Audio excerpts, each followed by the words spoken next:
birthday celebrants to come up here. At this point, O Lord our God, we want to thank you for these 5 men and women, O Lord our God, who have given, you have given, Lord God, of additional year and more life to them, O Lord.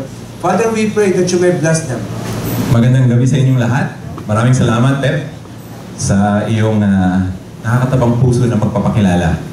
Ako nga pala si Eric Rivas, and I'm so happy to be here this evening. Matindi rin kasi yung pinagdaan Christian wheel, where Jesus Christ is the center of this wheel. And yung ating buhay is the wheel, where the rubber meets the road, kung yung sa ating daily grind, the things that we experience every day. Now, these 4, what we now call spokes, ito yung mga support that will help us chug along, move along, and allow this Christian wheel to move smoothly.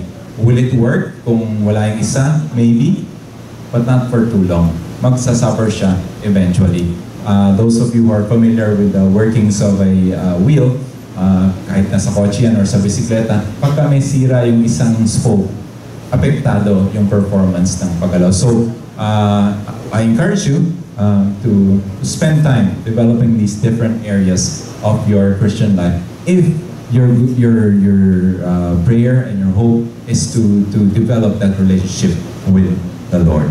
And ang kailangan lang naman namin at this point in time, sisters and brothers, is for you to have that commitment to grow.